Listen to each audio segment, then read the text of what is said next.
Bon réveil matinal à toutes et à tous et merci de nous retrouver, de nous rester fidèles. Vous êtes sur Solo Média Africa 7 et il est exactement 7h devant ce micro. Birahim Touré en compagnie de Mohamed Cham. Tout de suite, voici le journal, les titres de cette édition. Le chef de l'État a bouclé sa tournée économique en Casamance dans le sud du Sénégal.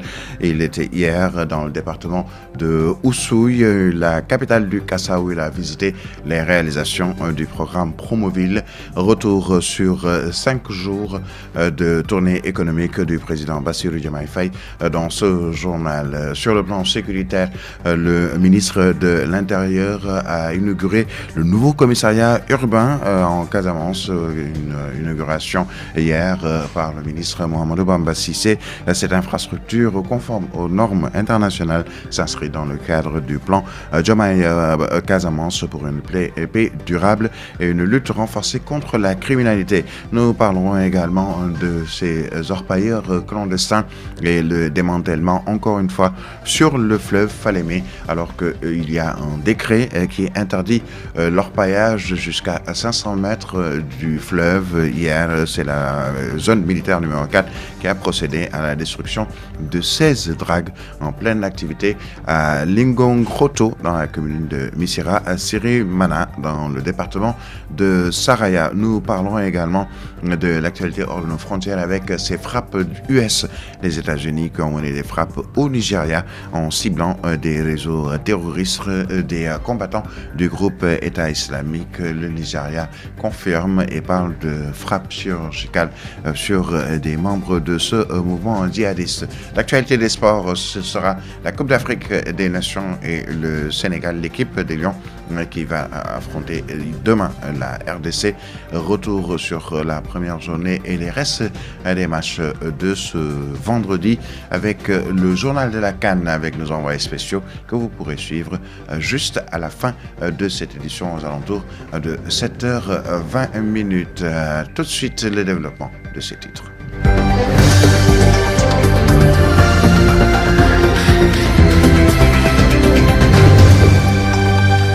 Réveil matinal à toutes et à tous, c'est Juma Moubarak. Le président de la République, Bassirou Diomaye Faye, a clôturé sa tournée économique en Casamance hier par l'étape du département d'Oussouye. C'est dans la capitale du Kassa où il a visité des réalisations du programme Promoville dédié à l'amélioration durable du cadre de vie.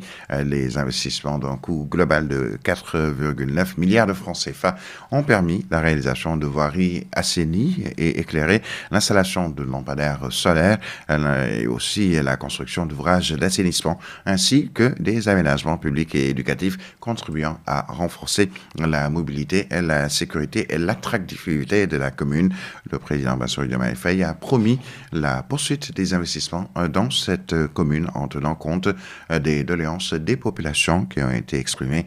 Il a profité de la visite pour présenter ses civilités aux autorités religieuses et coutumières, notamment en allant visiter le roi d'Oussouye et celui de Calobone pour solliciter leurs prières pour la paix en Casamance et partout dans le Sénégal. C'est une correspondance à Ziguinchor de Moussando. À Oussouye, commune, dernière étape de la tournée économique du chef de l'État, Bassirou Diomaye Faye, les réalisations du programme Promoville parlent d'elles-mêmes. Routes réhabilitées, ouvrages structurants, amélioration du cadre de vie, des transformations saluées par le président Bassirou Diomaye Faye lors de sa visite. Le chef de l'État a d'abord tenu à remercier les autorités administratives et locales avant de féliciter le ministère des Infrastructures ainsi que les responsables du programme Promoville pour la qualité du travail accompli. En comparant la situation avant l'intervention du Promoville et la situation après l'intervention du Promoville, que l'accompagnement des autres collectivités et la réalisation d'ouvrages structurants dans ces autres collectivités n'est pas une option, mais une impérieuse nécessité. En bouchant la même trompette, Ousmane Landry Diallo, le maire de la commune d'Oussouye, a salué l'impact du programme dans sa localité. Nous saluons les efforts de l'État pour soutenir le développement de notre région. À cet égard, le projet de la voirie urbaine de la commune d'Oussouye, d'un montant de près de 5 milliards de francs CFA. Grâce à ce financement, nous avons pu réaliser 4,5 km de routes pavées, installer des lampadaires, aménager des espaces publics et créer des infrastructures sportives pour notre jeunesse. Ces réalisations sont bien plus que des infrastructures. Elles améliorent la vie quotidienne de nos concitoyens. Elles facilitent la circulation, renforcent l'attractivité de notre commune et soutiennent l'économie locale. Elles symbolisent également l'engagement de l'État pour l'équité territoriale. Pour le président de la République, ces investissements s'inscrivent dans une politique claire de territorialisation des projets de l'État visant à réduire les inégalités entre centres urbains et collectivités territoriales, surtout en Casamance, région au fort potentiel mais longtemps confrontée à un retard infrastructurel. Il est temps en fait que tout ce dynamisme-là, toutes ces énergies-là puissent être libérées. Et pour cela, il faut forcément de l'investissement dans des projets comme celui-là. Nous sommes rassurés que c'est la bonne option. Nous sommes rassurés qu'il faut rester sur cette dynamique. Nous sommes rassurés que sur ce segment et ce créneau que les populations nous attendent. Prenant la balle au bon, l'édile de la ville d'Oussouye a soumis des doléances majeures au chef de l'État. Excellence, Monsieur le Président, il reste encore beaucoup à faire pour transformer notre commune en un véritable pôle de développement. À cet égard, je voudrais appeler votre attention sur deux priorités majeures pour Oussouye. L'achèvement des travaux de réhabilitation du stade municipal qui est derrière vous. Ce stade n'est pas qu'un simple terrain de sport, c'est un lieu d'épanouissement et de rassemblement pour notre jeunesse. La finalisation de ces travaux permettra à nos jeunes talents de s'exprimer dans de meilleures conditions. La construction de nouveaux marchés. Le marché actuel est saturé. Il ne peut plus répondre aux besoins d'une population en forte croissance. Un nouveau marché moderne est indispensable pour soutenir l'économie locale et faciliter les échanges commerciaux. Le site est déjà disponible et prêt à être utilisé pour ce projet.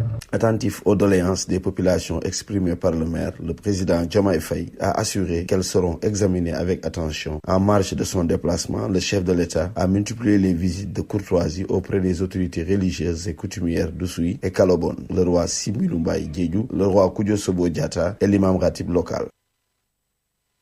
Pour cette visite, une opportunité également pour le ministre de l'Intérieur de procéder à l'inauguration à Bignona. C'était mercredi, donc il y a 2 jours, d'un nouveau commissariat urbain, une infrastructure moderne, conforme aux normes internationales, qui s'inscrit dans le cadre du plan Diomaye pour la Casamance, pour une paix durable et une lutte renforcée contre la criminalité. Le ministre de l'Intérieur, Mahamadou Bamba Cissé, annonce par ailleurs l'ouverture prochaine d'autres commissariats urbains à travers le Sénégal. Le ministre que je vous propose de suivre avec notre correspondant. Ce joyau qui a été inauguré aujourd'hui même est une infrastructure moderne qui respecte les standards des droits de l'homme avec des cellules même aménagées à cet effet. Parce que l'idée dans notre gouvernance, c'est de procéder à une sorte de symbiose ou de synthèse entre la sécurité et le respect des droits humains. Parce que c'est un impératif extrêmement important dans la gestion des libertés. L'autre élément, c'est qu'il nous faille procéder à une réappropriation de certains objectifs qui permettent de favoriser la proximité entre les forces de défense et de sécurité et les populations. Vous avez vu qu'il y a dès l'entrée un accueil qui a été préparé à cet effet. Des gens, des forces relevant des forces de défense et de sécurité formés dans les aspects marketing qui leur permet de discuter avec les populations et c'est un élément extrêmement important qui permet de rapprocher la police des populations. Vous avez constaté que depuis un certain temps, nous avons pu inverser la tendance sécuritaire qui nous permet de reprendre en main fondamentalement la sécurité dans beaucoup de zones. Et c'était l'occasion ou le lieu de venir pour nous à Bignona où il a été constaté un certain nombre de choses qui relevaient de la criminalité comme par exemple le trafic de bois, de stupéfiants, la culture du chanvre indien, ce qui nous permet nous d'avoir un dispositif tampon au cœur du sud pour nous permettre de lutter contre la criminalité. Et c'est ce qu'on a réussi avec l'ouverture de ce joyau qu'est le commissariat urbain de Bignona. Je l'ai dit, ça appartient aux populations. Cette infrastructure est la vôtre. Prenez-en soin. Et ça entre dans le cadre de l'agenda national de transformation Sénégal 2050 qui permet également la construction de nouvelles infrastructures. À partir de Bignona, on ira après à Touba, on ira dans d'autres centres urbains également qui feront l'objet d'inauguration par des commissariats qui sont actuellement en cours de construction. L'idée, comme je l'ai dit, c'est de sécuriser davantage les populations parce que nous, fondamentalement, notre triptyque sur le levier duquel on s'appuie, c'est la sécurité, la salubrité et la tranquillité publique. Tel est notre rôle et nous l'assumons avec nos hommes. Nous parlons toujours de criminalité et toujours dans le sud, bien cette fois-ci, le sud-est, avec une importante opération de sécurisation menée par les forces armées sénégalaises qui a permis de mettre un coup d'arrêt à l'exploitation minière illégale sur le fleuve Falémé, alors qu'il y a un décret qui a été signé par le président de la République déjà il y a plusieurs mois, interdisant l'orpaillage jusqu'à moins de 500 mètres de ce fleuve. Ce mardi 25 décembre, des éléments de la zone militaire numéro 4 ont procédé à la destruction de 16 dragues en pleine activité à Lingojoto, dans la commune de Missirah-Sirimana, département de Saraya. Une intervention conduite dans le cadre de la lutte contre l'orpaillage clandestin et la préservation des ressources naturelles a également abouti à l'interpellation de 2 ressortissants maliens surpris sur le site.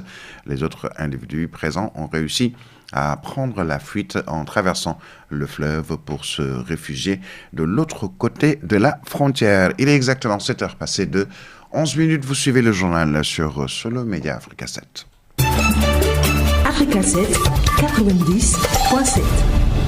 Et nous quittons le sud du Sénégal, cap sur le nord, à Saint-Louis. Les structures éducatives, à savoir les écoles et les daras, ont d'énormes difficultés pour dérouler convenablement les enseignements, apprentissages par faute de moyens logistiques.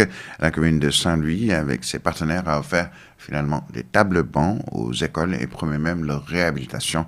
Le représentant de l'inspection de l'éducation et de la formation de Saint-Louis commune s'en félicite. Il est aussi au micro de notre correspondant Papré Louba.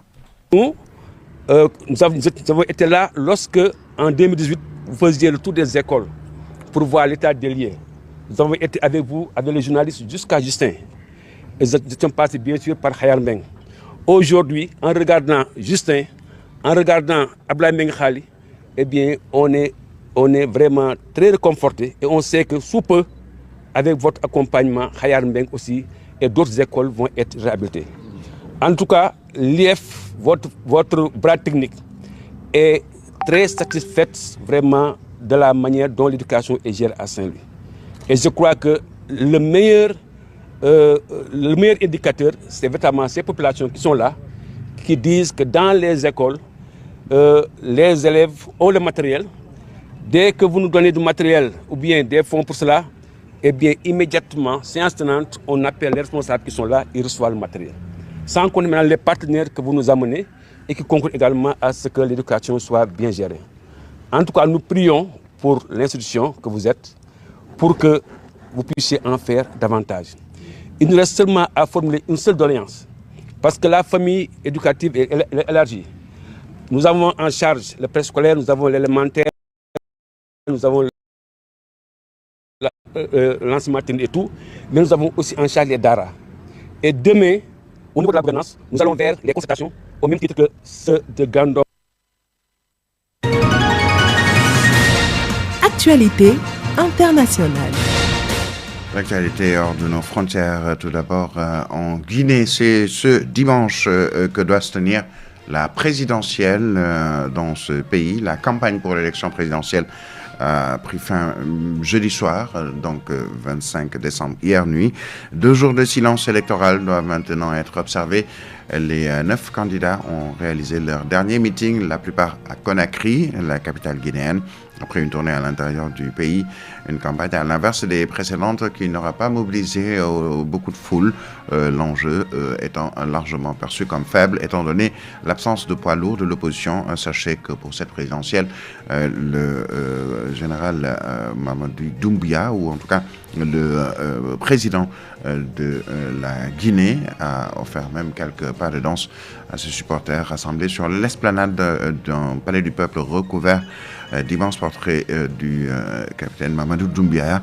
Mamadou Doumbouya n'a pas prononcé de discours, préférant laisser ses ministres faire campagne à sa place dans les différentes villes du pays durant cette campagne électorale. Selon plusieurs observateurs sur place, cette élection qui est la première après l'élection, ou plutôt après le référendum passé, permet donc au général Mamadou Doumbouya de pouvoir briguer un mandat en tant que civil. Il est donc le candidat favori selon certains médias sur place. Et nous parlons des États-Unis qui ont mené des frappes aériennes contre des combattants du groupe État islamique EI dans le nord-ouest du Nigeria. C'est ce qu'a déclaré ce jeudi le président américain Donald Trump sur son réseau social Truth Social, leur reprochant d'avoir assassiné des chrétiens dans la région. Le ministère nigérian des Affaires étrangères a déclaré que les frappes annoncées par Trump contre le groupe État islamique au nord-ouest du Nigeria ont été effectuées dans le cadre d'une coopération sécuritaire avec les USA, précisant que ce partenariat en cours impliquait un partage de renseignements et de coordination stratégique pour s'en prendre aux groupes armés. Et puis nous restons au Nigeria où un diocèse catholique du centre-nord du Nigeria a annoncé ce jeudi que tous les élèves et les enseignants enlevés récemment par des hommes armés en novembre dernier avaient été retrouvés et étaient désormais avec leur famille. L'association chrétienne du Nigeria, CAN, avait déclaré en novembre que 315 élèves et membres du personnel avaient été enlevés au pensionnat mixte Sainte-Marie de Pipiri dans l'état du Niger. Il est exactement 7h16. Tout de suite, quelques quotidiens qui nous sont parvenus avant le journal de la CAN qui va boucler cette édition. Africa 7 90.7. La revue de presse.